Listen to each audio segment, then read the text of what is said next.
Dope. Cool. Well, welcome to Studio 2. Even though we are lucky enough to be sitting in Studio 1 today, we're just still going to run with the same name because that'll be hard to do otherwise. From week to week. So that's cool. But we've just, Tristan, we just had a walk through the studio. What do you reckon? Oh, it's pretty spectacular. Like, it's really good. Like, I love the space, and actually it's got a nice energy about it. Just all the gear and how it's connected, and I can imagine what the sessions are like in here. So, yeah, it's a really good space. Yeah. Yep. Yeah. We're going to hang in the control room today while we have a chat.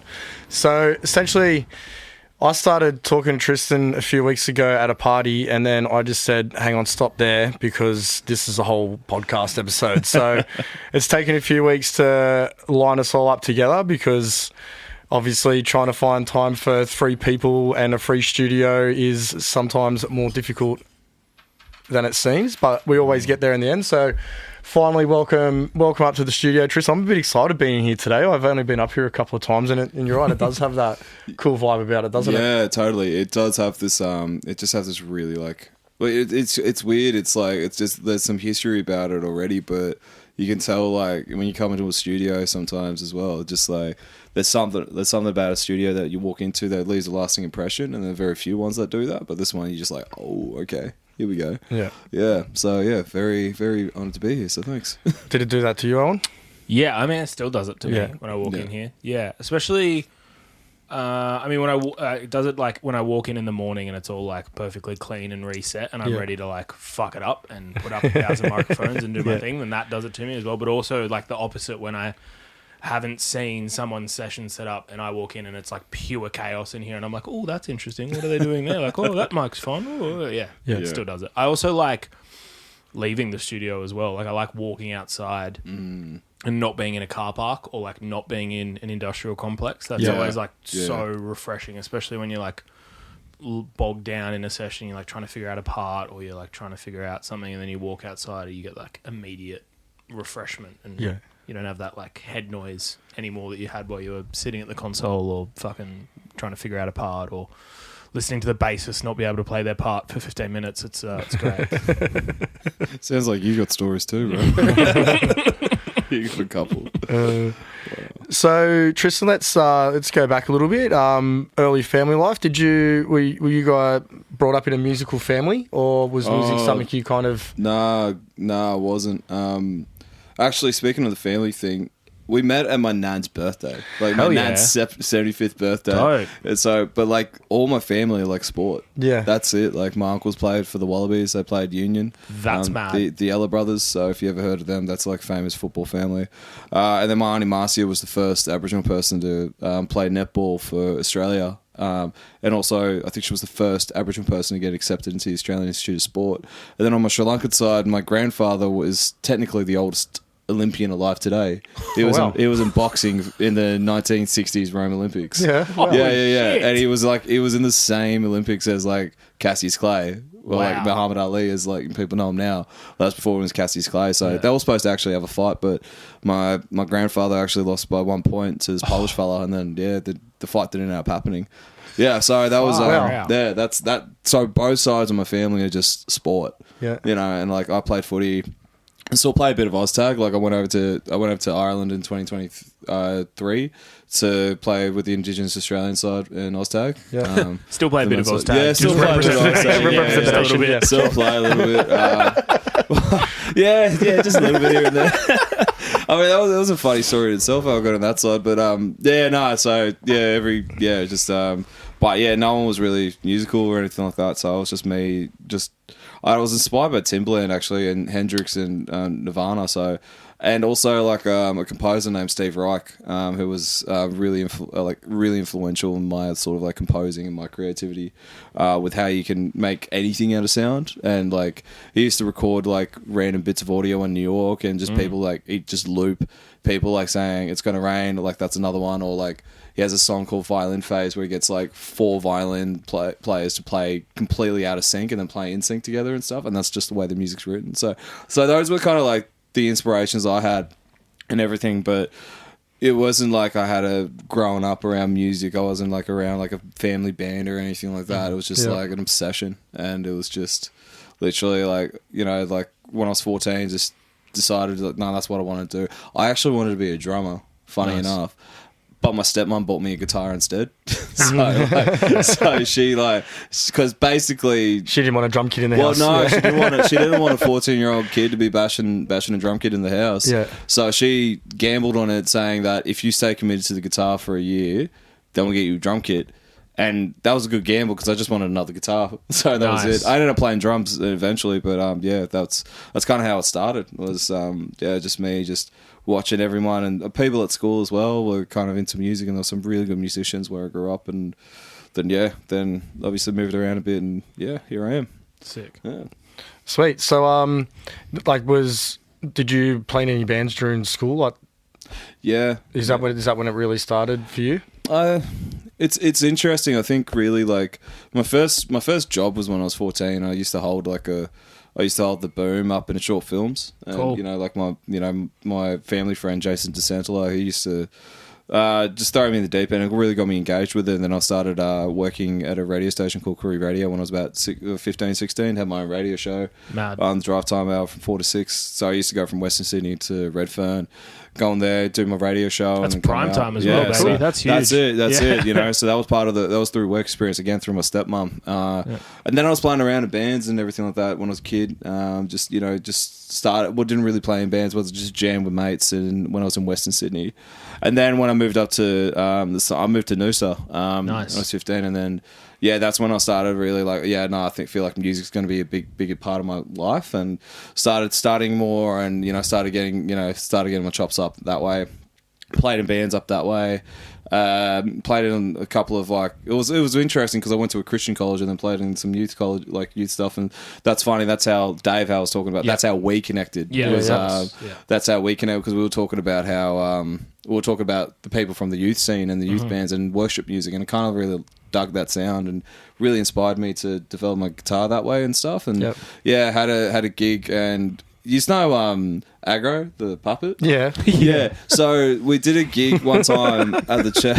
Yeah, it's funny. So I used to go to school with his boy, Max Dunn, right? So I used to go to Jamie Dunn's kid, Max. And so his dad and Max, Aggro and Max just basically hosted this retro through the times concert that we did as part of our Surtherian music, which we're playing, covering 50s music to the early 2000s. Nice. And Aggro was there just as the host. So that's awesome. So that was pretty that was pretty funny, like that. So it was up in Noosa. That was in Noosa. I went to a Christian college near Nambour, near the Big Pineapple, so I went there. Then moved to Brisbane, studied in Brisbane, and played a shit show of shows up and down Queensland, inland, south, played in a couple of covers bands, and then I was in a band called Mallory Vanetti, and we were touring up the East Coast a fair bit. That just died down, and I was just playing in the college bands and playing with other cats and everything, just jumping in some studio sessions here and there, and eventually got a job working for a dance theatre company in production, because I had a sound background. I was doing sound production when I was 17, but developed my production skills with theatre, cross lighting and staging and all that, and sound. And so I bit the bullet and moved down to Brisbane and work with Bangarra, because the other option was that I was going to go to the Conservatorium of Music in Mackay. So it was kind of my two options, and I just did a bit of study. So I was like, you know what, I reckon probably bite the bullet and start developing a career. Then ended up working for the Opera House, and then I ended up playing a couple of shows at the Opera House. Put a couple of bands on at the Opera House now, like South Summit and Velvet Trip. So I managed to, get them into Vivid, which was awesome, and they absolutely killed it, both of them. And now I've just been kind of just working the traps and just working with. I do a lot of composing, so I write music for the Australian Ballet for the kids programs, and do some cultural consulting and teach some schools around Australia and do that. And I actually had 2 gigs this year, 2 composing gigs. One of them was I was working with Studio Gillet and Allianz, and did a projection on the stadium with a composition that we're doing. And nice. And then I got back from New York doing a show over that way, just played guitar and produced the show, and with Native Americans opened up this theatre in the Joyce Theatre, their fall season. And it was amazing, and still just unwinding from that, and potentially taking it overseas again. So going to Japan and hopefully bringing it back this year. So fingers crossed we get it all over the line. But yeah, that's the crux of it, really. At the moment. Cool. Huge. Yeah. So we're going to touch on a bunch of shit, and I didn't write any of that down, but that's cool. So we can just go back through all of that. Yeah. Bit by bit. Quick timeline. Yeah, just a quick crash course. It'll be like, you know what? Yeah, it's better if it just comes out of my mouth. I can't write the shit. No. That's cool. That's cool. So, I mean, there was so many interesting things that we can touch back on there for sure. So, working at the Opera House. Yeah. That's fucking cool. Like, how many people get to work at the Opera? You know, like. Yeah. I suppose a few, but it probably takes a few people to run that joint. But you know, how'd you find yourself at the Opera House? How's that something that, like, you know, you've been up in Noosa doing that, then all of a sudden you've been working with Bangara. Does it come through that kind of? Yeah, it just like working with bangers was opened me up to like how do we put on a show, really. Like I worked behind like I think it was like when I was 17, I worked at the festival at the Sunshine Coast, and just behind the scenes, I got to really see what people do and how people like put instruments on and everything like that. And then working at the Opera House was really interesting because they turn over so many shows a year. They turn that many shows over a year. It's pretty nuts. I think it's like around 2,600 roughly a year that they turn over. And that's between like, you know, inside, outside, you know, downstairs, everywhere, right? So it kind of was like, it really, I went into staging, so I just went into building sets and just, you know, got my chops up and like knowing how to, you know, cut some timber, you know, nail things to a wall and everything like that. So it opened me up to like really appreciate what goes into a show, what goes into like building out a show, how you get there. Then I started getting interesting in the behind the scenes stuff, more so like, you know, more top level, like how does a producer, you know, fix this issue? How do they see that? How does a production manager get the right gear? How does a production manager get to fix that, or has to like, you know, go through the proper commands to actually get these things to happen?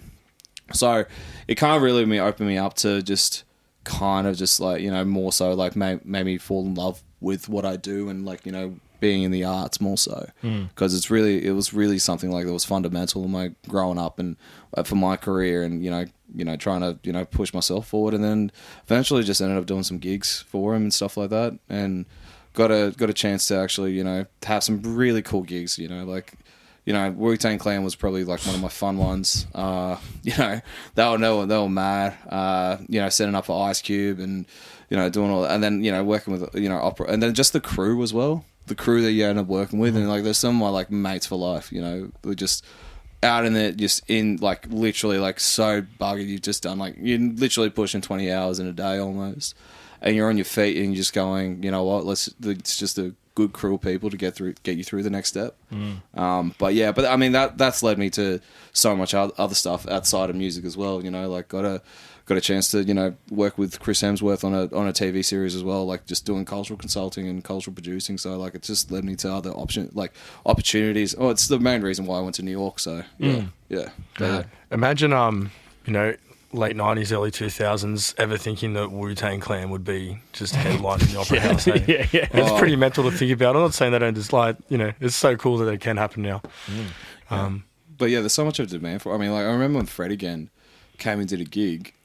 Usually like things are like booked out in advance, like they're booked out way in advance with the Opera House, but Fred again was so like, nah, we're just gonna just pop it up and just do it, and that doesn't happen. There was only crazy. 6 people at the Opera House that knew what was going on.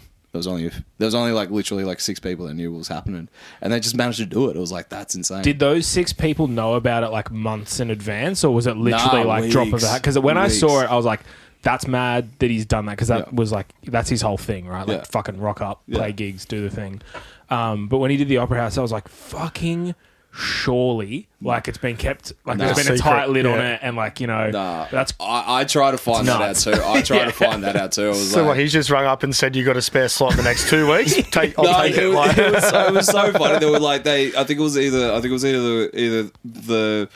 it was the concert hall, like I think it was with Sydney Symphony Orchestra. They just finished their show. They just pulled it down, put all the things out, and then just basically like, it was only like, from what I heard, was like, it was only like a few weeks. It wasn't a month or anything, like months of planning or anything like that. Yeah. And people were going to the office that's outside of the Opera House. Yeah. And somehow they found out that's where the office is, and they're just like, they're lining up trying to find tickets. And everyone's just like, where can we get tickets? Because no one could get tickets online. Yeah. And the irony of that was if you actually went down to the box office, they were selling tickets and there were no lines. So you just bought them straight. Yeah. Go to the place where you normally buy tickets and the tickets will be there. Yeah, How shocking. Old school way, old school. That's Yeah, it. You know, pay cash if you can. You know? Like that's it. So yeah, but that was But like it's like the thing is as well, like everything's so planned out with that place, and you know it has to be.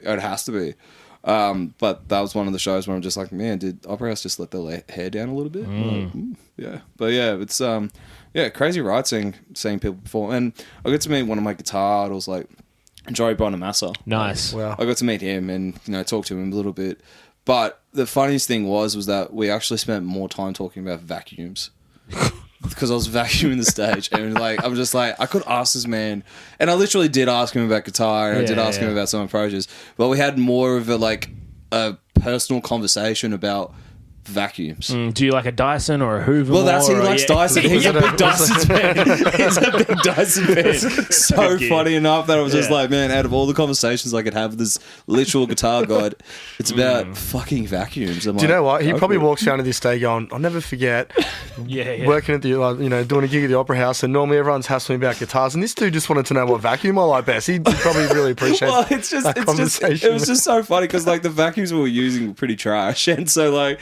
Those backpack ones with the really long leads? Yeah, the extension cord out, and then it was like, then that was before they upgraded to the wireless one, which sucked even more, but like anyway, so when I had that cordless, wide vacuum cleaner, I'm looking at Joe and just having a conversation. He's like, oh yeah, like I've got a Dyson at home, and he's actually telling me about it. I was like, yeah, I got a good deal, hey. Like it was just like, yeah, right. This is the bloke that literally pays for like a plane ticket for his like $50,000 guitar, and we're talking about vacuums. Yeah, like man, that clip is insane when he's talking about buying a fucking plane ticket for his guitar. It's nuts. Yeah. It's so crazy. Oh, it's so crack up. I couldn't imagine like walking past him, like when you're fucking trying to get to your plane seat and you're like wriggling through and shit, and he's sitting there with a fucking guitar case next to him in the seat. Seatbelt on. I would have thought I went to heaven if that was the case. Yeah. But other people won't. But like, yeah, it's a bit of a fun one. But yeah, that's a core memory I'll never forget.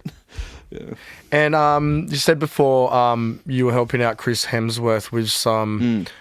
Was a cultural production? Yeah, so basically, like, just my background is like I work with a lot of First Nations artists across the country, and now like working with a lot of First Nations mob in the States now at the moment, and it's one of those gigs where they didn't have any idea what was going on. Like this is like Disney Plus Nat Geo, and they're just like, we don't know what we're doing with this cultural stuff. Like, we have no idea. We don't know what we should be doing. Help. Yeah. And I was like, yeah, cool. All right. First off, I said, don't take it to Blue Mountains. Take it to Coffs Harbour, because we had Otis Hope Carey on and Otis and Chris are mates. So, there was already an existing relationship there. And I was like, well, wouldn't it make more sense to go back up to Coffs Harbour? And I think we ended up filming in a place called Washpool Lookout. I think it's Washpool or... Yeah, something around there. Near Armidale, actually. So, Dargo, in between Dargo and Armidale. And so, I picked that... I wanted that location, and the directors were like, no, we want it this way. And then it's like, they went to the other location, which is near Grafton. Didn't really have the feel, and then they came to this one. Wright's Lookout, sorry, it's called. So then they went out to Wright's Lookout, and they saw what it was like, and we based the whole film around these three tribes, and, basically got Chris Hemsworth to, like...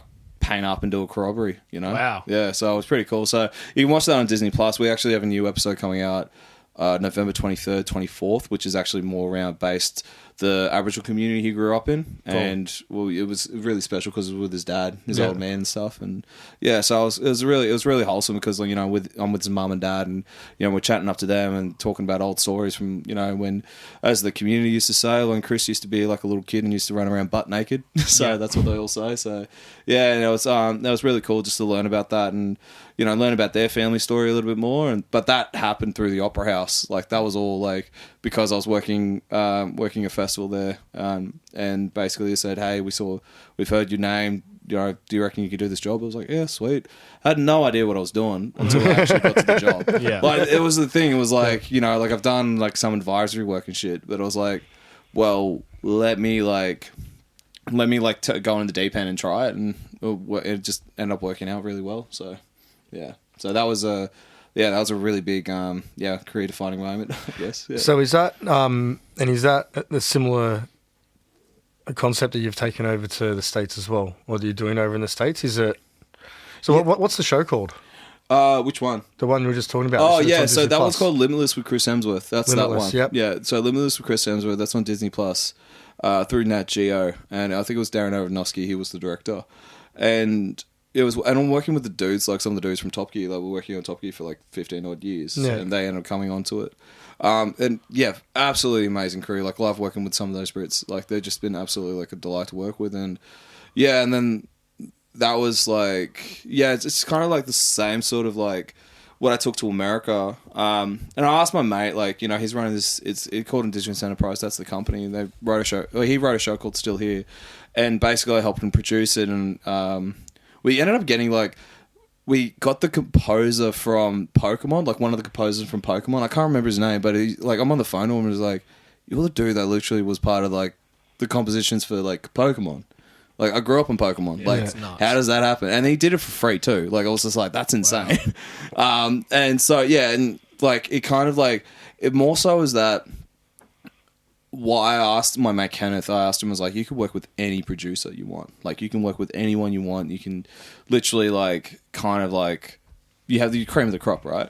And I asked him, I was like, no, it's because you're really organised, and just because I trust you with how to take the show. And how, and plus also the theatre background that I had, and then with that, it became like I'm just jamming. Like I walk out for like half the set, like the first half of the show.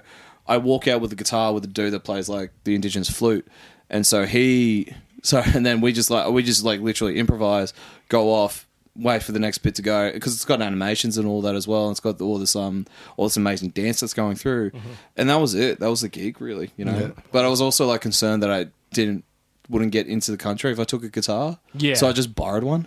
So I was like, yeah.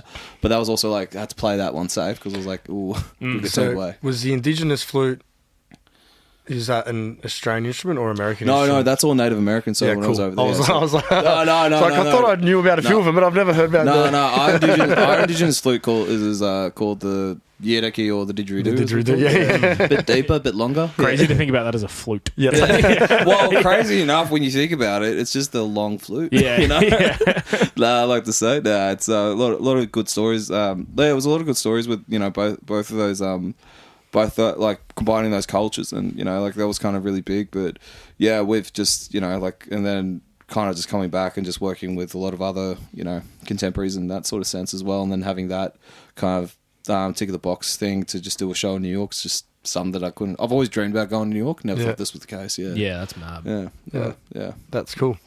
And so, music-wise, I remember you were telling me that you were either, you know, writing a record or making a record. Currently, well, it was a disappointing thing because I said I stopped playing in two groups actually. And I kind of made the decision when I was over there because I was like, look, I just want to kind of focus on my own music. I recorded the first single with an artist named Dobby, Ryan Clapman there, and he won an ARIA last year, and he's one of my closest mates, and he basically was like, yeah, I'll come record it. I did a gig at the start of the year and just demoed like these 3 songs. And so it was kind of really nice so to have him just record it and stuff, and I'll do all the mixing myself and everything. But yeah, it's just like this summer is like, now it's just for me, it's just like, all right, focus, write the compositions that I got, because I've just written a bunch of songs. So I've got about 26 songs, I think, all up at the moment. They just need to be fleshed out.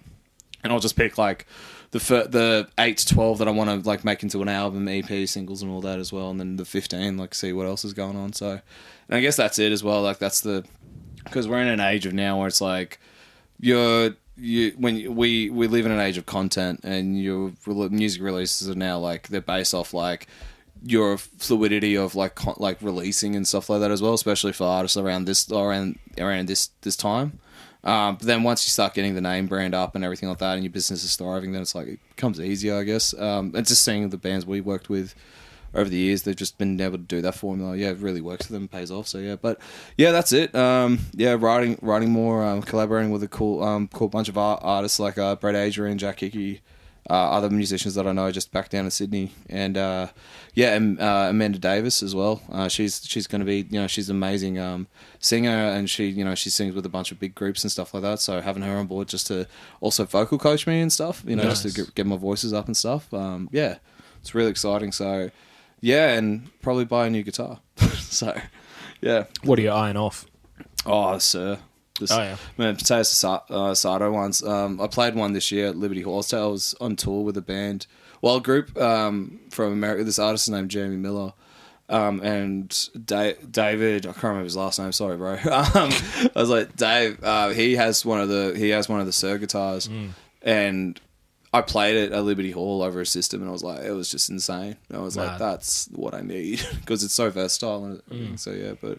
That's pretty much the crux of it. But the whole, I've recorded with a couple of other groups like Green Am Band and Chill Cheney and all that, which are the like kind of groups around Sydney based, and played on stage with a few cats down in Sydney, done a couple of jazz gigs and stuff, but not really a jazz player as much, but like I can do the gig if I needed to. Nice. But I think I just got tired of just doing session work really. So that was it. Yeah. You said you played at Vivid this year. I played at Vivid. Yes, we did. Yeah, Carriageworks. It was a show. So my other job is called. I work with Awesome Black as the senior creative producer for them, and we put on a show with Vivid that we're doing next year as well, called Exes of the Block.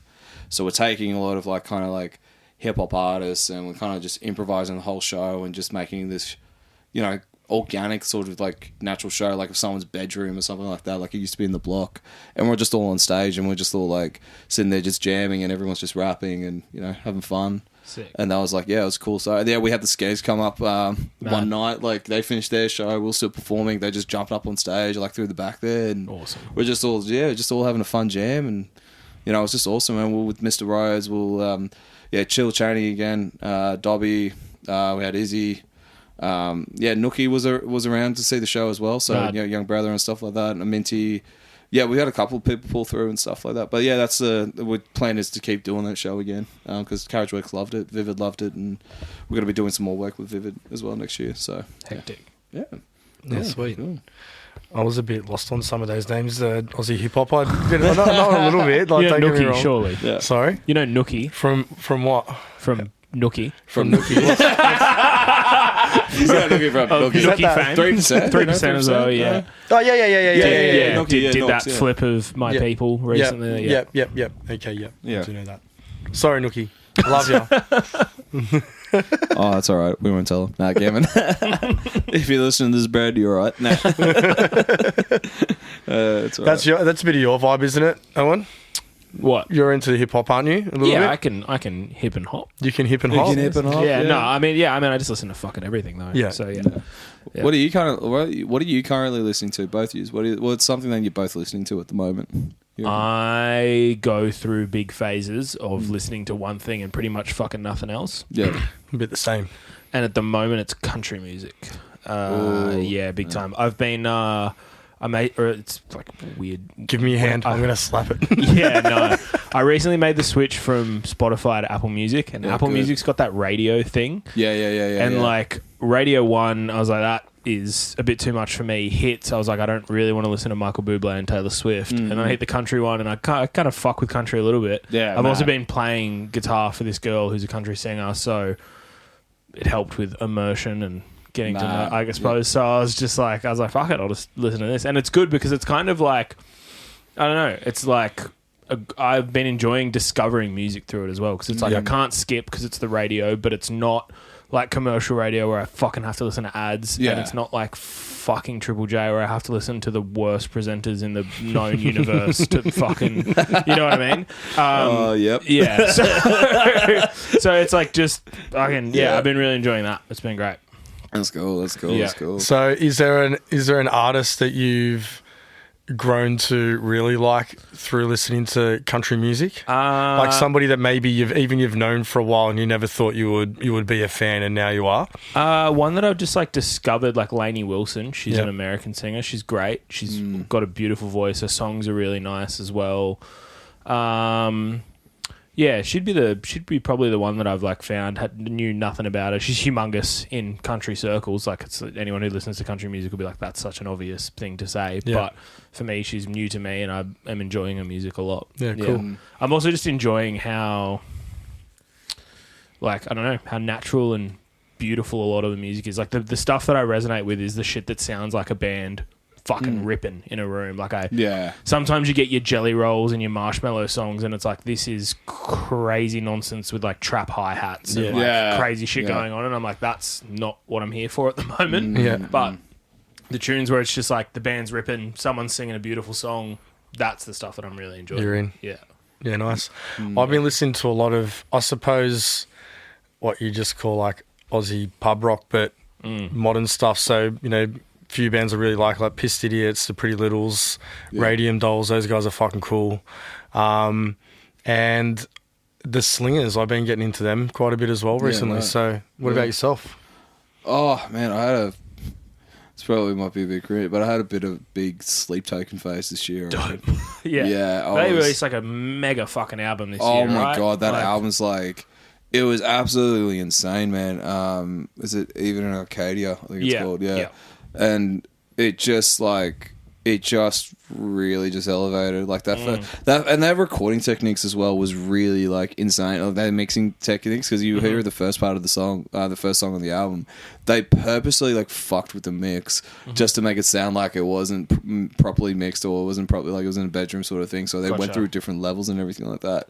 And I didn't notice it because I watch people break that down just to get ideas as well, how people like see music and what they do for their hearing and train my ear up as well. And it was one of the things I noticed was like, they fucked around with their mix a lot and then it comes in with this heavy ass breakdown. It's like boom, boom, boom. I was like, that was massive. But also like Two's like, his like technical ability around the kit and just where he flows with it is just absolutely insane. So it's, you know, so like the whole group's just, and they also headlined, was it Rock Am Ring or something like that, or Knotfest or something like that? They did it, they headlined it, and people were like, oh, they shouldn't need to earn their chops. I was like, no, they're rightfully so deserved to that slot. So that was really cool. But I've been getting back into like a lot of Delta Blues as well, and getting back in like with Elmore Jones, like, you know, is a big favourite of mine. I'm just inspired by my writing, and a couple of composers here and there, just because I've got some composition pieces coming up next year, so just to get some new ideas and some new like kind of inspirations and that sort of thing. And then also like I'm getting back into DJing, so just a bunch of DJ stuff that I've been listening to. So I'm like, I constantly have a playlist that I add to every time I hear something, just in case I get asked to DJ, which it's been once at my mate's birthday party. But time will come. I've got a party coming up. I've got a party coming up, Alan.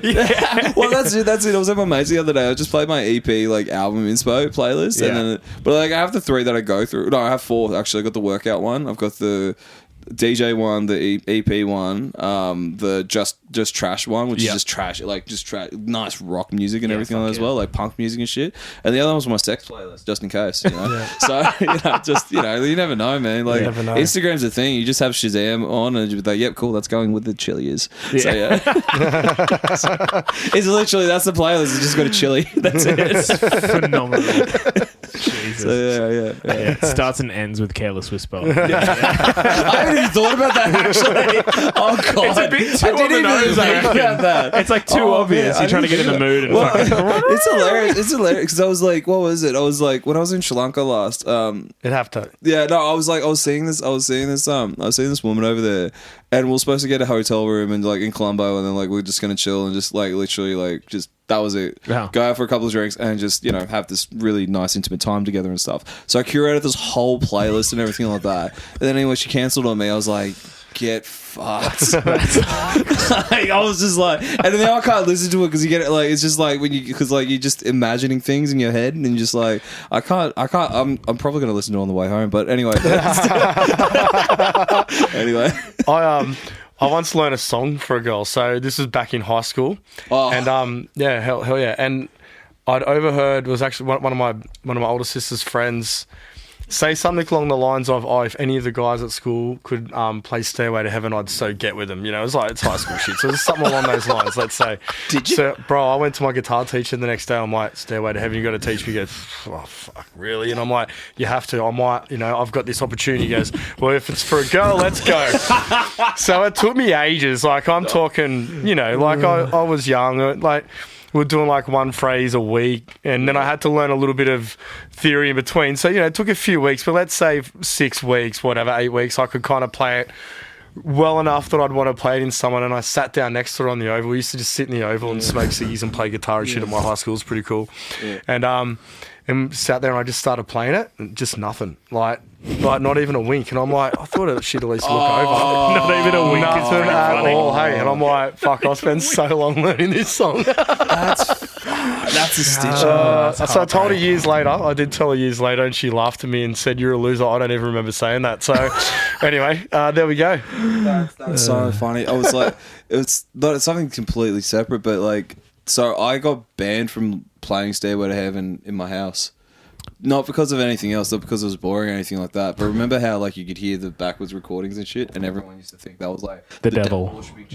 Yeah, so my stepmom, again, legend, also did not let me play that song ever because she was like, it would re-traumatize her because she was like, she used to grow up like a good Christian girl, right? She went to Bible college, right? And she started, I've never seen anyone study the Bible like a textbook, but that was the reason why she stopped being a good Christian, was because she studied the Bible. But one of her absolute boundaries is that you're not allowed to play Stairway to Heaven whilst you're living with me. And I thought, and I just did it every time. I just played it for her, just to piss her off. But yeah, no, it was like, that's the only reason. Well, that was it. You got a Stairway to Heaven? You must have a Stairway to Heaven story. You got to have one. I don't think so. Oh yeah, no, I don't think so. No, I don't think so. It's kind of like the opposite thing, whereas like now when I'm at home I'll be playing guitar and my girlfriend isn't like musically inclined in any way. She's a social worker, she's fantastic and has lots of great other talents, but she'll like walk into the room or walk into the lounge room and she goes, "Karaoke now." And I'm like, "Hey." She's like, "We're doing karaoke right now." I was like, "All right, babe, what do you want to sing?" And she's like, "Taylor Swift." She's like, I'll be like, "All right, cool, no worries, what song?" She's like, "This one." I'll be like, "All right, ultimate guitar." She's got the lyrics, I've got the chords, and she's just like fucking belting whatever song it is, and she can't really sing, but she knows that as well. And her like go-to line is like, she'll finish, and I'll laugh when she like belts a note and it sounds fucking crazy or whatever, and she'll finish singing and she'll go, "Yeah, if I could sing, I'd be too powerful." And walks off and goes and does her thing. Can I please use that? That is so good. God. I mean, look, hey, she already got the personality of diva, bro. That's it. Awesome. That's it. Yeah. Oh my god, go for it, sis. Like, go your heart out. Just act like you own that gig, but also you sound terrible at the same time. Yeah, oh, fair enough. So great. Fair enough. That's it. Yeah, she's got all the confidence though. So when she goes and belts that note, it's like, fuck, this sounds rough as guts, but she does not stop. Yeah. Oh, no, as long as you own it. Yeah. I've actually come to terms with that. I'm never going to have a great voice, but if I can be happy with the voice I have, hopefully other people will enjoy it too. Because I think that's the main thing, right? Like, you don't have to be the best singer in the world as long as it's more about, it could be an energy thing. Like, I've seen great bands where the worst sound on stage is actually the singer, but because they're so energetic, you can't take your eyes off them. Like, it's just amazing. So, I mean, like, Amel and the Sniffers is kind of a classic case of that currently. Like, she's not really singing, and that's like the whole fucking vibe of their band. Yeah, she wouldn't win great. The Voice, would she? No, like, no, but it's great. It's engaging to listen to. And then I guess like the opposite end of that energy-wise is kind of like Elliott Smith. Like, he was like kind of half mumbling, doubling his vocals half the time, and like pitchy here and there. But again, that was the whole vibe because his lyrics and his music was so, like, they drew you in so much that you didn't need to worry about the perfect pitch or the fact that everything was doubled hard left and right. Like, everything was just so... But it's even like the story about Bob Dylan. Yeah, you know, Bob Dylan never sang in key. Yeah. Like, he never sang in key, but it it was just like, you didn't care. Like, it was just like, it was just a storyteller, but his voice had something about it. It wasn't like the most like amazing singer, but like, you know, like again, like it was just the whole like the whole sounds that came together. Oh yeah, I love Bob Dylan when other people sing his songs for sure. It's great. Yeah, when Joan Baez was on stage, that was the best. That's one of the only reasons why I can say I can play the harmonica, because I play better than him. And he makes money out of it, right? Yeah, so, true. Yeah, well, you might as well fucking pack it up and go on tour, you know? Easy. So, all right, while we're on, what did we listen to? Who have we seen lately? Have you been to any gigs? Ooh, I saw a gig. Or maybe even someone you played with that was pretty cool? Damn. Who's someone that I really, like, loved seeing? The band that I love seeing at the moment, I've been seeing them for a while, was it's Velvet Trip as well. Like they've been nice, yeah. They've been really, really good. So Awesome Black, our company, we managed to get them on for Yours and Ours this year. Mm-hmm. So which was kind of cool because we did some work with the team at Yours and Ours, and you know, shout out to Adam and Bao from down that way as well. They've just been absolute legends and want to look to work with us again. But who would I say? Like, yeah, definitely. I would probably put also like seeing the Google Dolls live. Oh, sick! Yeah, seeing the Google mad. Dolls live was just something that was ridiculous. Like that was really cool and like a bit of an experience. And the Fontaines. Like I loved watching the Fontaines. Fucking mad. Dude. They were fucking so good. But I think probably like seeing Dan Sultan. Yeah, Dan's play this year, and like I've got a couple of boys that play with him as well. So it's like, does Zep play with him? Zep plays with him. Zep plays with him as well. So like Zep's in LA at the moment. Actually, is he? Yeah, he's just over in LA, just chilling. Because we're trying to book him for another gig, but like apparently like they're on holidays or something. I was like, oh, fair enough. But yeah, no. So seeing all the boys play with him. Which was really good. Like they absolutely killed it this year. And then I went up to Big Sound this year, and that was a really good, like good eye opener. Just to see like if anyone can get a chance, like go to Big Sound and just immerse yourself in the music culture over there. Because I still think to this day, and people from Melbourne are going to shoot me for this, and I don't give a fuck, but Brisbane has a better music scene, I reckon, and a better music community than Melbourne. Controversial. That is very controversial because the only reason is because people actually rock up for the opening set in Brisbane. Melbourne, they don't. Yeah, nice. Yeah, so so take that one with your Melbourne, but you can't argue with people from Melbourne about it because they get so defensive about it. And you think of great bands from Brizzy, and they're also all fucking proper mad legends. You think like DZ, Ballpark, Nerve, like they're all Wolfmother, Wolfmother, Powderfinger, of course, yeah. Like they're all from Brizzy. Even the Grinner Boys weren't too far away from there, were they? Yeah. They're up there as well. So that's the thing. Like most of like the best bands of really like Australian bands have like come out from like either the Sunny Coast or they come out from like between Queensland, well between the Sunshine Coast and to Brisbane into Byron. But yeah, they've just been absolutely insane. Also, another band I've got to give a shout out to is South Summit as well. Yeah. They've been really kicking off. Perth, right? Yeah, they're all the way from Perth. Well, my cousin's in that band. Oh man. Yeah. We didn't find out that it was my cousin until we actually started. His name's Josh Trindle. Yeah. And turns out that his parents, I think his mum, took him to like when he was a kid, took him all the way to Perth. And so he started living out there. So nice. Yeah, Josh, he's a Narra boy. Any relationship to who's the footy player that's Trindle? Is it Josh Trindle? Josh Trindle. Yeah, Josh Trindle. Yeah. So they're related on. Daryl Trindle was the. I might be showing my age here. Back in the day, back in my day. Uncle. Back in 1990s. Yeah, back in my day. I called a PlayStation 4 a computer game a couple of weeks ago and got fucking roasted for that. Yeah, so bring it. It's now a retro console. Like you can't talk shit about that. Bro. It's a retro console. Like get fucked. Yeah. Oh man, but definitely South Summer was and their sound's just gotten better and better and better. So I really really love them. And like I love catching up with a lot of local gigs and stuff, and then watching the Inner West. Was it the Beer Festival? No, what was it? The Inner West Ale Trail. Yeah. Man, that was insane. How many people were just lining up to get to pubs and stuff. Yeah, and, Filter, Grifter. Filter, Grifter, down in Marley Bar and stuff. Yeah. And fun fact was that I had another mate that was putting on a bunch of artists upstairs in the Marley Bar, and I don't know why but the Marley Bar only employed one sound dude between two levels. Fuck yeah. Yeah, right. So he was focusing on the band stuff, and like no one was looking upstairs, so he's jumping up and down. And so I've come in and I've had a couple of drinks because I was with the Young Henry's crew and shit. Yeah. As you do, I've rocked in. And then I'm just going, what the fuck's going on with the sound? And I walked up because none of the mixes were right. Like the vocals were lower than the tracks, and then obviously the tracks got hidden under. So like it was all different. Yeah. And you know, as we've all had experience with sound, like it's pretty. Sometimes like that's the part of the gig, especially when they're just singing behind backing tracks.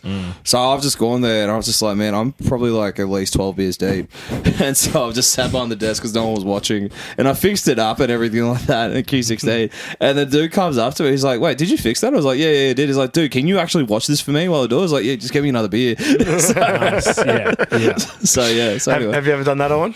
I am sure I have, but also I'm sure that I was like fucking 12 beers deep when I've done it. So I'm trying to like, I know that I'm like, there's a thing in my mind that's like, you've done that too, and I just can't remember what gig it was. Yeah. I know you've definitely wanted to do it on more than one occasion, right? Yeah, probably. I've wanted to do it on more than one occasion, and I don't even know what I'm doing, so there you go. Yeah. But yeah, and then another, like, one more band I got to give a shout out to is like Lemonize as well. So like very young. I met them yesterday. Yeah, really. Yeah, Jake and all that. Yeah.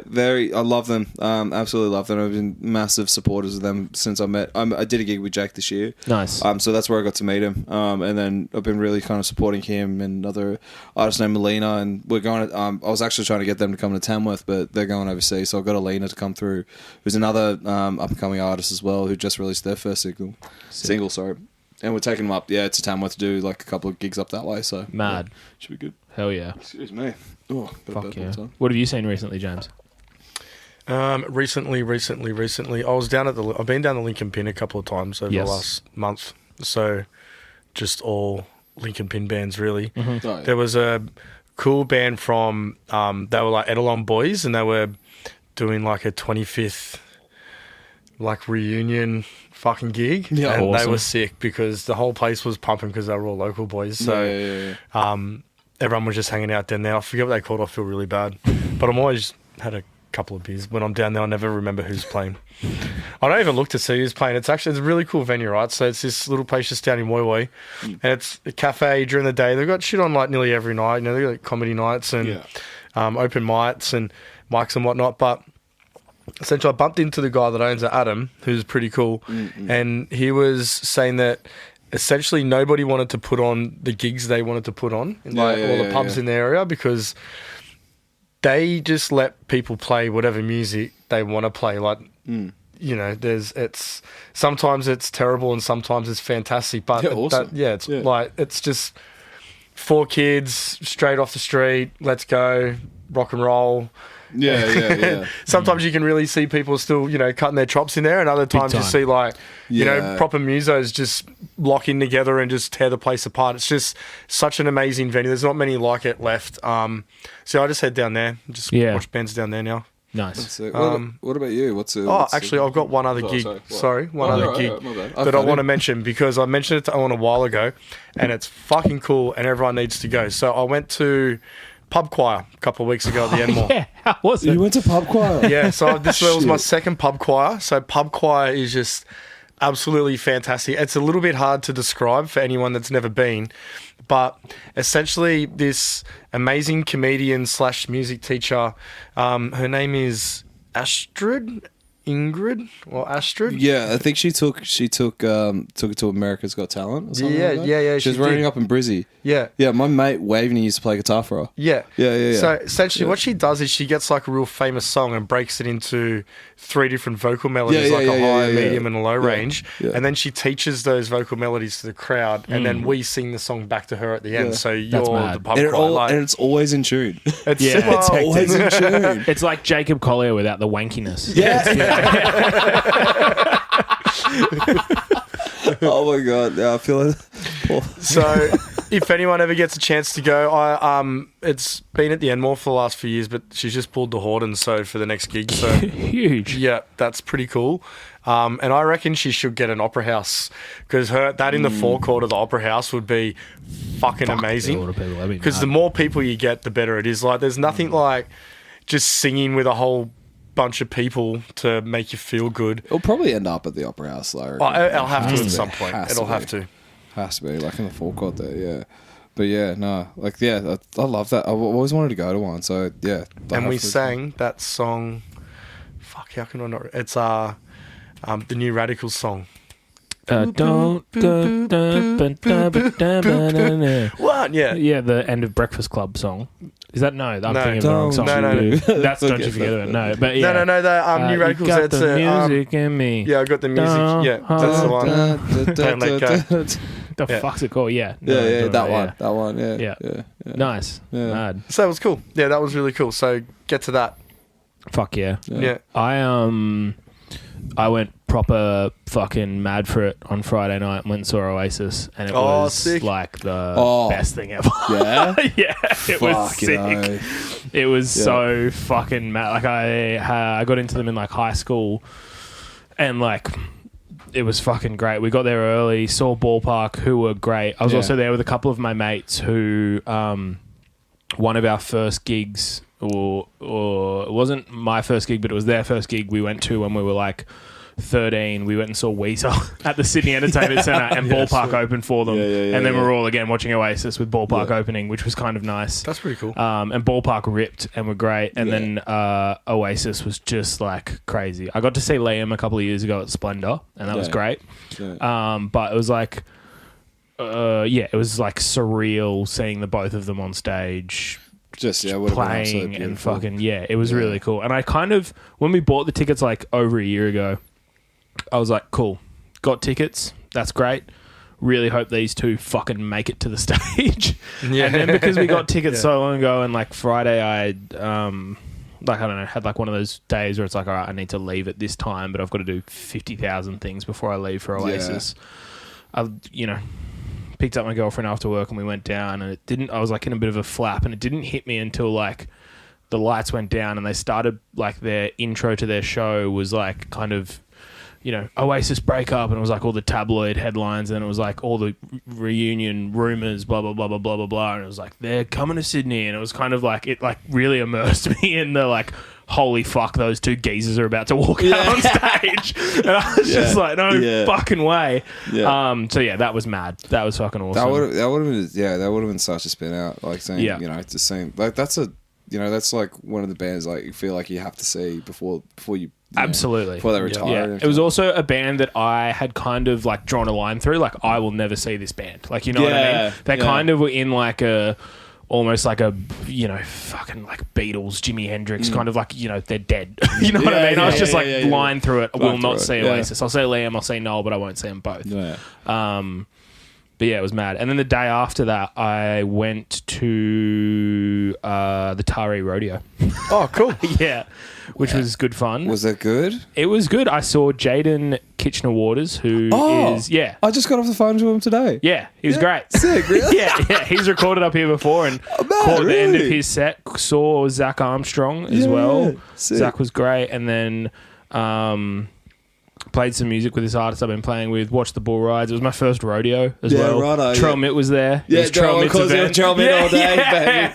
Trell Mitt. Isn't he the mayor of Taree? Like, pretty much. Yeah, it was fucking, he's walking around with kids. He's like a fucking line of kids following him. It was great. Jesus Christ.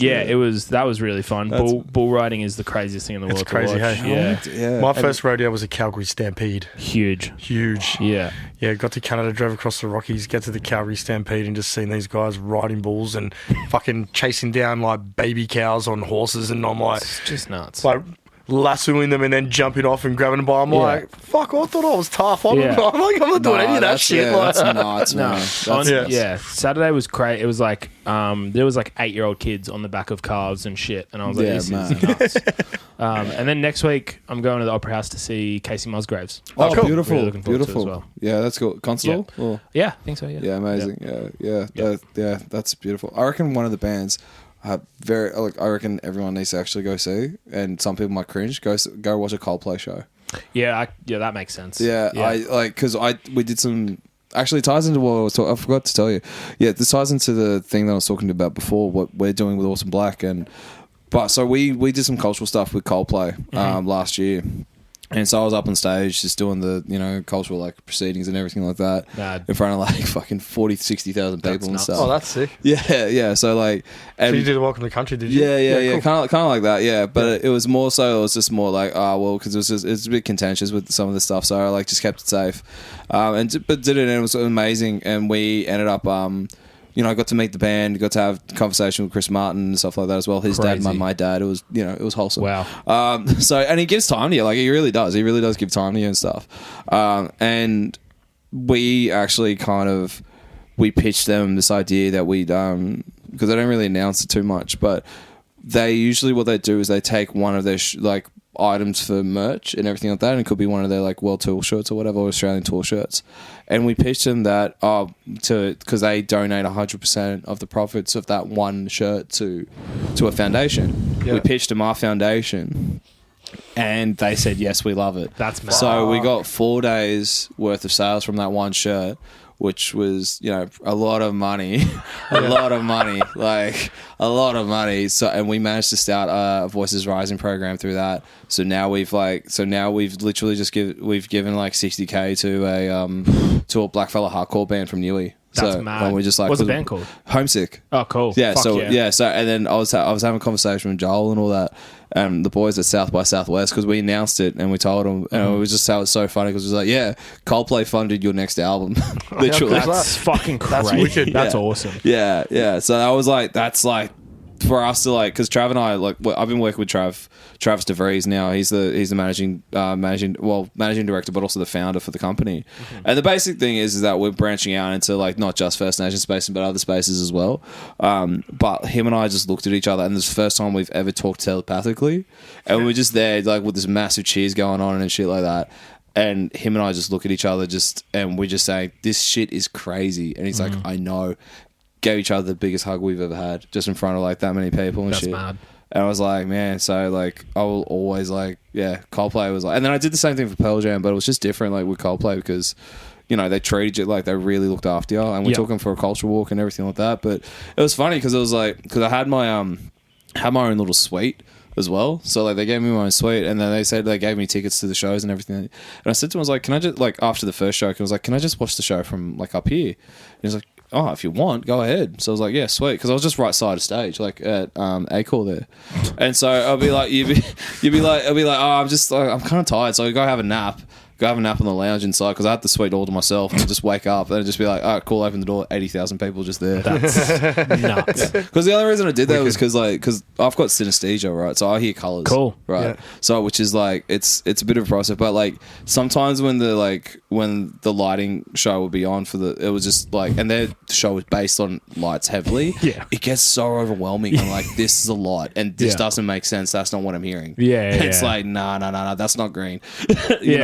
That sort of shit. Okay. So it's good to just have that kind of like sensory room to myself that I just like managed to bargain for no reason. I was just like, fuck it, all right, sweet, I can just have this room, no worries. Anyway, go see Coldplay. Yeah, that's mad. Yeah, that's unreal. Fuck yeah. No, we just like, but like we kept a good contact with them and stuff, and another band that we've also hopefully we've just been supporting as well massively is a band called Selve, and Selve's another great group. They just actually recorded their last album in Abbey Road. Oh, wow. Oh, I saw that. I saw that. Yeah. That looked fucking nuts. They're so good, man. Yeah. Like the first time I saw them live, because they were just a mix between just your normal indie rock, and then all of a sudden they just absolutely fucking got some hard rock shit into them, and it's just like gets you going. And it's like that's what it is. Yeah. That's rock and roll. Did you help them secure the funding for that? No. Yeah, I think we may or may not. I might have to check with Trav, but we usually write letters of support anyway. So we're pretty much we'll pitch you guys forward. But we've got a good relationship with that crew. Like when we did our gig out at South by Southwest, it was our showcase night. And they absolutely packed out the room. Yeah, unreal. And it was one of those ones where we had a DJ, but then they had 30 minutes. It was a weird. I don't know who programmed it, but they had a weird 30-minute set thing, sort of thing, where it was in between sets. But they absolutely packed out the room. People were lining up outside, awesome, trying to get into the venue because who the fuck is this? Yeah, literally what I did when I saw Abbey Road post them. I was like, who the fuck is this band?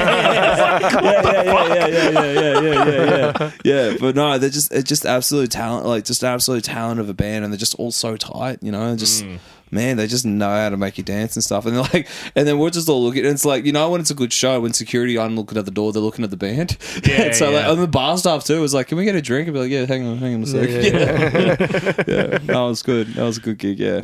But yeah, and that's the thing, man. Just seeing a lot of these bands, and like, you know, especially in my circle where they've started from and where they're coming out to now, it's ridiculous. And to be part of it, like, you know, especially like the First Nations music scene, to be part of some of these like young ones' journeys, and some of them older than me, but you know, being part of their journey, it's just it's just been insane. It's been a real trip, you know. So yeah.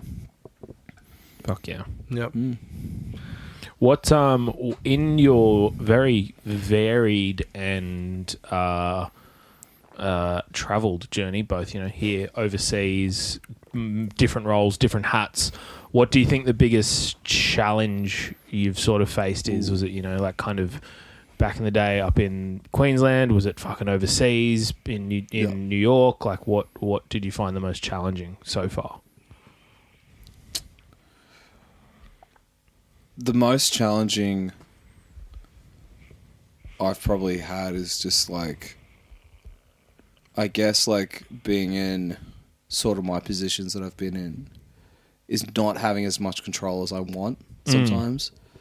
And it's not like an ego thing or anything like that, but it's like trying to steer a ship, and you're trying to like basically say, hey, get here by this time, do this thing, record this track by then. And sometimes I've had to let that go and everything like that, where it's just like, you know, like let some people just go about how they do. But I'd say probably, you know, that's probably the constant challenge that I deal with. But the biggest challenge I've ever had to probably come across is, I guess this one's a bit of a personal story, because the reason why I started playing guitar was my sister, right? And that's what this tattoo is. That's her going through the different family song lines and everything like that. So the reason why I play guitar, and just like kind of always, when I'm on stage or doing big stuff, was like the reason why I started doing it was because like my sister was sick and I played guitar to make her laugh. Awesome. And that was kind of like, that's always a constant reminder. That's always been the biggest challenge, is like, you know, who am I playing for? It's like, you know, who am I doing this for? You know, I'm doing this for me always. But the inspiration always belonged to, you know, my family and everything. My grandmother just passed away. My other grandmother just passed away back in Sri Lanka. And, you know, same thing. I play for her before the final times that she passed away. So it's like knowing that my sound is like, you know, my sound is also me. It's always me. It's not the guitar making sounds, like I'm doing that with the guitar, you know. But it's also a story. It's also like just making sure that I'm not trying to tell a story to people. I'm trying to invite people to be part of it. Nice. Yep. Yeah, that's it. Awesome. Do you find with your family, you mentioned that, you know, decorated sporting family. Do you find that you get like are you still doing the music stuff, or are you still doing the all the time, all the fucking time, man, all the fucking time. Like, what was it? Playing guitar? Yeah, still playing guitar. I remember you when you were at camp and you were playing guitar. Yeah, it was funny. I had a gig I did a Reggae's covers gig out at Malabar this year, and my aunties and my uncles and a lot of my family live out of Lapa. Lapa is, for those that don't know who Lapa is. So anyway, just you know, you have to point it out sometimes. Sorry, you can't audibly hear a map, but that's where it is, South Sydney. So yeah, and we're out of Malabar. A lot of my family were there, like my cousins and my fucking uncles and aunts and everything like that. And some of them hadn't seen me since I was a kid, since I actually started playing guitar. And they were all just like, what the fuck? Yeah. Like, they didn't realize I could actually play. Like, I was just like, yeah, I played. I used to practice 6 hours a day. Like, that was what I used to do, man. And, like, you know, and then someone was like, they were just all so proud, you know. They was like, yeah, are you still doing the music thing? I was like, yeah, of course I am, you know. Of course I still am, you know. Because the thing is, and even my housemates, like, I don't play as much as I used to, or practice as much as I used to, unfortunately. But like, I'm still playing in bands. I'm still playing in gigs and everything like that. Nice. And I'm still making music, but the thing is, it's always that thing where it's like, yeah, I guess like for guitar mainly, you know, it's always that, it's like that thing's just mine. It's my sound. It's my thing. It's like I don't, really. I play it the way I want and the way I love it and the way I interpret other people's sort of music and everything like that. And when my family hear it and everything like that, they just say, "You're always a better guitar player than a footballer," so that makes sense. What position did you play? So union, I played. I was flanker. Nice. So I was flanker, and because I was just a psycho. So that's why. Because I didn't really know where to put me when I was 18. And then my footy career actually just ended up going on a big bloody I can't play any contact anymore because I had a massive skateboarding injury. Right. Yeah, so I was going 70 kilometers down a hill on a longboard. Bro. And no helmet or anything like that. Wow. I went, and then I basically caught this last bit of a dip part. And I just fell off, and so my head bounced off the scudder, and I was full of gravel rash and everything like that. 8 base fractures in the skull, brain bleeding, and everything like that. Couldn't smell. I still can't smell on my left nostril. Wow. That's it. Yeah. So I had bare palsy and everything like that. I couldn't blink out of my eyelid, so my eye would just roll back, my face would droop down, and everything like that. I had to learn how to walk again. I'd be taking a piss in a jug because I couldn't walk properly, and I had to get my balance. And my mates would just come open the corner, like, "Tristan," I'd be like, "I'm fucking pissing in a jug right now." You know? But it's also it was almost like, Jesus Christ, this is the most awkward thing I've ever had to do in my life, but that was, but also had to learn how to walk again. Also had to learn how to play guitar again. Wow. Yeah, I had to teach myself again because I was just I had to get my dexterity back. Yeah, all the dexterity back, all the muscle memory back because the guitar didn't feel the same. Was it easier the second time? Yeah, but it's also when you lose the ability to do shit like that, it's so confronting. It's so fucking confronting. The fact that you have to go in a wheelchair to take a shit, that's nuts, and then the fact, and you're trying to do the thing where you're walking one foot in front of each other like you're doing a sobriety test, but it's because your balance is so off, the crystals in your equilibrium have just been knocked out, and they got to literally move your body around and readjust you and shit. Wow, So but that was that's the reason why I stopped playing footy. That was the big reason. I was like, well, fuck it, I'm just gonna play music. How old were you when you fucking came off the board? I was 18. That's nuts. I just graduated high school. Yeah. Just graduated high school. Spent my first New Year's as a legal adult in hospital. Wow. Yeah. Fucking hell. Yeah. So that was So that probably could have been the biggest challenge I overcome, couldn't it? Yeah. Oh yeah, that one too. Yeah, I forgot about that one. Yeah. Well, so you got a brain injury. That's what I forgot. Nice. So we've had one of the hardest challenges you've ever overcome. When you look back over what you've done over the last few years, what's something that really stands out as a highlight? Oh, this podcast. Oh, good answer. Great answer. Ding, ding, ding. Great answer. This is there's a lot with that because the fact that I could sit here and just be have a highlight just to talk about what I've done and what it all started from. It started from playing guitar. Guitar was the real thing that really inspired me to do everything else. That's always that's it's a highlight. It's always a highlight every day you keep doing it, and you keep being in this because I can't imagine myself doing anything else. Yeah. Because there is nothing else for me besides doing what I'm doing right now, working in entertainment, playing guitar for people, and playing guitar for myself, and getting my music out there as well. That's and then getting to teach as well. I teach music up in the Northern Territory. Awesome. Give back to communities up that way, and give them that experience because some of those places are fucking rough as but to give them a perspective to be outside their own situations up there and make them fall in love with music because they're all talented kids up there. Some of the most talented kids that I've worked with, and last year. One of the teachers I worked with from up that way, he got Teacher of the Year award at the ARIAs. Yeah, nice. Yeah, so we have that's a highlight. Yeah. When you go up there, do you get to? Are you teaching music or are you teaching stuff like how to record a song? What are you doing? Everything like that, man. I'm teaching them how to record music. I'm also just trying to get them on the instruments, focusing on trying to develop students more. I'm planning to do a DJ workshop actually up in Tamworth. And just basically showing them what they're interested in, show them how what they here's what we can do, here's how we can build you up and everything like that. And it's hard because I'm only there in 2 towns, one in Bullman, Bullman, which is kind of just on the Central Arnhem Highway. Not Bullman. Beswick. Bullman's up north. That's up north further. And another one called Timber Creek, which is near the border of WA. So those are the two towns I teach out of, and it's just man, there's just some talented kids over those ways. But they're just like, they're learning about sound production, they're learning how to be in a band, some basic music knowledge, some theoretical knowledge and shit, so like just teach them all that. Yeah, that's cool. Yeah, and that's through the song room, so shout out to the song room for giving me that opportunity and stuff. Hopefully I can go back next year. I haven't had a chance to go this year because everything's just been so chaotic, but so good chaos. Chaos can be good. Yeah. But yeah, hopefully go back again. Fuck so, yeah. Very nice.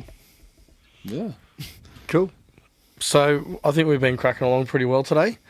Have you anything else? What do you got coming up? Have you got anything that you're looking at in the future? Any big shows? Anything that's happening?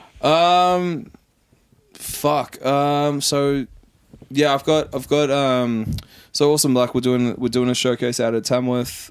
So by the time this is in late November, we're doing stuff in Maitland as well. Putting on some shows with some artists, some local and some not. Out of Maitland in January, and then my biggest show, by the looks of it, is that I'm going back into Indigenous contemporary dance next year. Huge. And I'm going to dance again, which means I've got to train and get my body right again. So which is like, I haven't done that in a while. So that'll be a challenge. That's the challenge. That's the biggest challenge. That's gonna be the challenge. Yeah, getting back into dancing. Because I was up with the Australian Ballet and I was working with this. I was doing a dance class. I was like, all of a sudden, I was like, do the dance class. I was like, man, I'm not flexible as I used to be. And like, and Gary Lang, bless his cotton socks. It was like we were doing some stretches and everything like that. And like he pushed me back so much that I was tasting my kneecap, and I'm like, I have not been able to do this for a while. And he called me a couple of weeks ago when I just after I got back from New York, and he said, do you want to come and do this? I was like, fuck it, sure. Like nice. I haven't done this in a while, so that's gonna be a really nice gig, and that's pretty much it. And then the new Chris Hemsworth episode comes out on like this month in November, 23rd, 24th on Disney Plus. So yeah, huge. That's it. Fuck yeah. Yeah, and then try and find a partner to have a kid with and settle down. That's the biggest gig. Yeah, huge. Have we got prospects, or we got? Huh? We got any prospects? No, I'm petrified of dating, man. I'm fucking petrified of dating, bro. Like dead set, man. Like after my last ex, and then like after the dating stories I had this year, I'm like, nah, I'm good, bro. I'm good. Fair enough. I had someone fake their pregnancy when I was a kid, so like, nah, maybe not. Yeah. Anyway, that's another podcast. Yeah, that's a whole nother podcast. I'm gonna keep tight-lipped too, mate. It's all good. Jesus. Oh gosh. Anyway, so yeah. Oh. Well, the way I always love to end the podcast is by asking you to recommend me a song. Mm-hmm. So I don't know if I gave you the heads up on that or if I've thrown that at you last second, but I want you to recommend me a song to listen to on the way home. Okay, cool. And this will close out the podcast essentially as well. Loki Horror Picture Show by Selve. Dope. Yeah, sweet. Definitely. Loki as in L-O-C-H-Y? L-O-K-I. L-O-K. Yeah, cool. Loki Horror Picture Show by Selve. Absolutely listen to it. It's a fucking banger. I'm probably going to listen all the way back as well. Recorded at the second best studio in the world. Abbey Road. This is the first. Yeah. This is the first. Hey, that's it, baby. Yeah, that's it. Oh, man. Oh, that's cool. Well, I just want to always thank the Grove Studios and the Grove Studios Academy for, putting on this podcast with me. Thank you, Owen. Pleasure. Thank you. Sitting across for me. Thanks, Tristan. No worries. And thank you to the listener. Thank you, listener. Thank you, listeners. Let's hope so. Hey, my future wife might be hearing this now.